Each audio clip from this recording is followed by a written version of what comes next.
other side. Andrew Luck, who was 20 of 34, 472 yards with 3 touchdowns, lost back-to-back games for the first time in his NFL career. Luck and the Colts poised to win the game, but Luck threw a pick with 5 minutes left in the game. Eagles didn't capitalize until the Colts were called for a questionable horse collar tackle, giving Eagles new downs and new life and a game-tying score. Had the opportunities, didn't take advantage of them. When you're up on a good team, you better stay up, and you can't turn the ball over in the red zone when you can about to make it a 2-score game. It was stupid. It stinks. It's not good. And realize, it's not the end of the season by any means. And our minds are now, all right, on to the next one, whoever that is, and we know we've got to get in the win column and get moving in the right direction. Okay, so he said it was stupid and it stinks. He's taking a lot of the responsibility, but how responsible is Luck for the loss? Skip Bayless.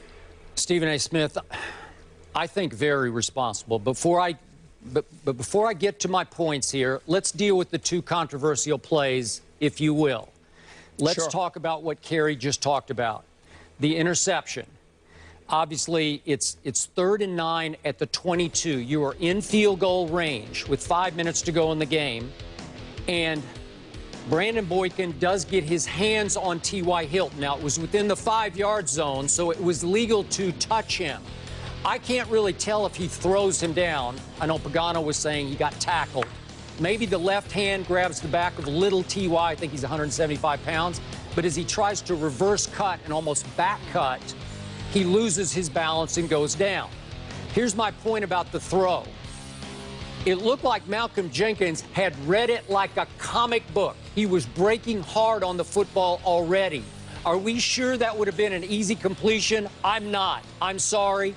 I thought it was ill-advised to even throw at all. And our Indianapolis reporter for ESPN.com, Mike Wells, good guy, good writer, suggested maybe you shouldn't have been throwing it all there because you could have kicked a field goal that would have put you up 10 at that point with about 5 minutes to go in the game. So I'm not sure about was it blatant interference or grabbing and throwing. I guess I'll throw a flag on that one. But again, I thought it was an ill-advised throw to start with that Malcolm Jenkins would have eaten up anyway, even if there hadn't been any contact. What's your thought on that one? Well, my thought on that one is that I believe that I don't think he would have been open, Skip. Yeah. But I think he would have been in the pathway of Malcolm Jenkins to prohibit the interception. Okay, that's fair. To deny the interception. So I'm thinking that, yeah, okay, it might have been an incomplete pass. It might have been no gain. It might have been something along those lines. What it would not have been in all likelihood is an interception giving the Philadelphia Eagles the ball in a position to tie the game. That's what it would not have been. Okay, all right, fine. Okay, now let's go to the horse collar. I've been reading the rule this morning, and the way it's too long to read, it would take too much of our time, but I ask all of our viewers, if you want, go look up this horse collar rule and tell me that it doesn't say that any grabbing of the backside of the jersey and yanking down to where the ball carrier's knees buckle, anything like that it is a foul, says the rule. So he did grab jersey up by LaShawn McCoy's name and yanked down, and that's, by the definition that I'm reading here, that's a horse collar. You don't have to grab around the back of the shoulder pads to pull down. Any pulling down is termed a horse collar as I read the rule. So I'm not going to get real worked up about that one. Your thoughts? Well, I'm going to get worked up enough about it from the standpoint that it gave the Eagles a first down and allowed them to continue that drive, Skip. And I think it's one of those situations where when you hear NFL aficionados alluding to it backing the back, grabbing the back of the neck and yanking you down, and that's the interpretation of the rule with everybody, then clearly that didn't appear to be applicable in this particular situation. And when these are altering the games or jeopardizing or interfering, rather, with the outcome of the game, I find it to be relatively problematic. That's just me. All right, fine. Now, let's go to the nitty-gritty here. 3:25 left in the game. Andrew Luck and company get the football back, 1st and 10 at their 20-yard line, and they go Trent Richardson, and then on 3rd and 5 from the 25, Luck then throws incomplete to Reggie Wayne. And people say, I know our Trent Dilfer, Steve Young said after the game, night, yeah. hey, what the heck, man? Yeah. You put the ball in your best player's hands. And I'm going to ask this again, Stephen A. I keep waiting to see. I'm never saying that Andrew Luck is a bust. God forbid. He's obviously not a bust. But the premature coronation of Andrew Luck continues to drive me nuts because I keep waiting for the breakout game, the signature game, the big stage, Monday Night Football game. And last night he goes 20 for 34 for 172 yards. And if you recall, if we could see this real quickly, in the middle of the third quarter, he throws one in the red zone into the end zone that Bradley Fletcher he hits him right in the hands. The Eagles corner hits him right in the hands, and he dropped it. Well, everybody just gives him a pass for that. So we give him a pass for even last year, Stephen A. I keep bringing it up, but against Kansas City at home in a playoff game, Luck threw them into a very deep hole than he then threw them out of. But he threw 3 interceptions. And then at Foxborough in the next playoff game, he threw 4 interceptions. Is it possible that Pep Hamilton, the coordinator last night, 1st and 10 at the 20 late in the game, is saying, I don't know if I want to put the ball in the hands of my quarterback. Pep was his coordinator at Stanford. I know they're close, but maybe they decided this isn't the best spot for our best player to have the ball in his hands. That's what it looked like to me. Is that a rhetorical question, or do you want an answer? I want your answer. Let me tell you something right now. I think that when you have to take into consideration, Skip, 2 things that Andrew Luck has been working with or against from the moment he arrived in the NFL. A weak offensive line and virtually no running game. Now, obviously, that wasn't the case last night because they accumulated 101 yards on the ground in the first half. But nevertheless, when you look at the Indianapolis Colts, that's the M.O. The M.O. was put the ball in Andrew Luck's hands, and Andrew Luck take us there. And so, as a result, you call it a premature coronation. I don't find that to be the case. I told you from day one, Andrew Luck should have been the #1 overall pick, regardless of how great RG3 was in his rookie year. I said to you that chances are, no matter what Andrew Luck is lacking, he's going to be able to be what RG3 is because he has deceptive athleticism. He can scramble out of the pocket, but he's got tree trunks for legs. He can stand in the pocket. He can make every throw. His IQ is off the charts. He has these abilities, and over the long haul, he's going to be more durable. If you go back to a couple of years ago, that's exactly what I talked about. I looked at RG3, even though his upside was greater. I talked about those slim legs. I talked about his relatively slim frame, and I said it's going to be a problem for him. You look at Andrew Luck in Indy, you have no offensive line. You've got Trent Richardson, who came over from Cleveland. Offensive line. They're not that great. Bad. They protected him very well last night. Go ahead. They're not that great. And you know they're not that great, and they haven't been that great. That's all I'm trying to say. But my point is that because protection has been a constant issue with Andrew Luck, and you combine that with people being able to stack the line of scrimmage because they know they have no running game whatsoever, then you've got a big-time problem. He's been dealing with that. And as a result, they've gone to the playoffs twice with an 11-4 record, 11-5 record. I'm just looking at Andrew Luck, and I'm saying, you're Pep Hamilton.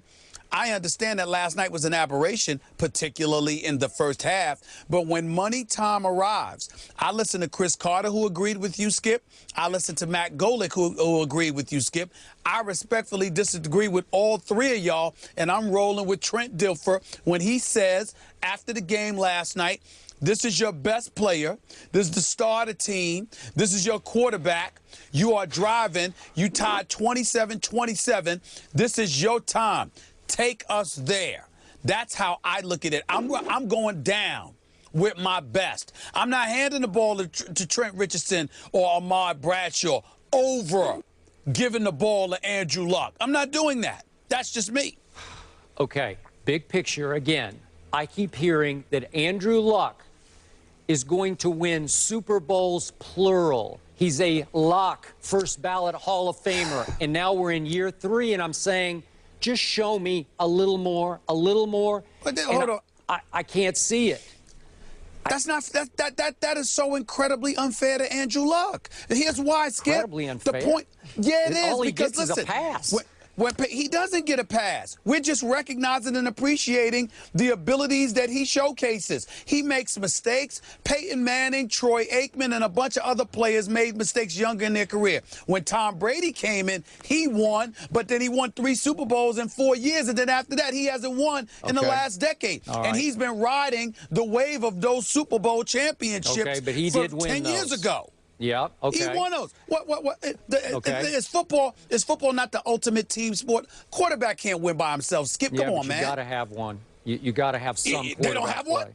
The Indianapolis Colts don't have a quarterback? No, what I'm saying is, if we look hard at this, because we've set his bar very high, thanks to you and many others who loved him coming out. I stand by it. Okay. I stand by it. Second most turnovers in all of football as a rookie. Second only to butt fumble man Mark Sanchez. Remember that? I remember. Thanksgiving. Okay, going back 2 years ago. Then last year, how much of a pass did he get for throwing 7 interceptions in 2 playoff games? Most quarterbacks, you'd say, what is he doing? Nope, sorry. And let me throw one last thing out. Another reason I feel like he gets a pass, I hear this over and over again. The NFL needs more Andrew Lucks right now. I get that. He is a fine young man. He's as fine as you will ever find coming down the pike, and the NFL needs more Lucks. I don't care. I'm just talking about him playing quarterback. I give you the off the field. I'm talking only about on the field.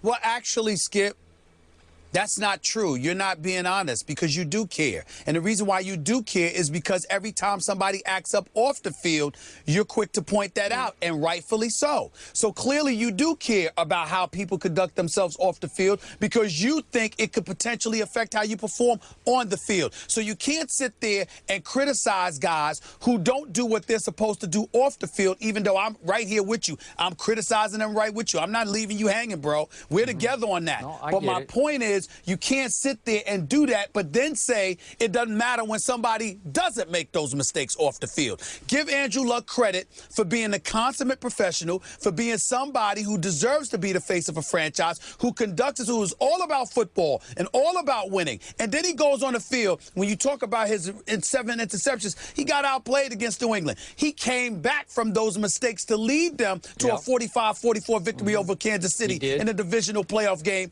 He's gone to 2 consecutive postseason appearances, 11-5 record. This is his 3rd year in the NFL with a suspect offensive line, with a suspect running game, with an entirely new system, with all the stuff going on with the owner and his problems and everything else. This dude goes out there and, by and large, performs. I love Andrew Luck. To me, he is going to be big time. He's not there yet, but he is on his way, and I will take the bad with the good because the good far outweighs the bad. He is worthy of being the #1 overall pick, and he's worthy of the acclaim he gets. I like Andrew Luck. Can't go to love just yet. I love him. But I'm just, my point to you about the off the field is that to a point, I believe he's getting a little bit of a pass because he's such a good young man. Yeah, perhaps. No. We leave it there, guys. The question was, how much responsibility for the loss should Andrew Luck take? Chuck Pagano, head coach, says it's a shared responsibility. Mad about the pick that Luck threw, but also said he was upset at Richardson's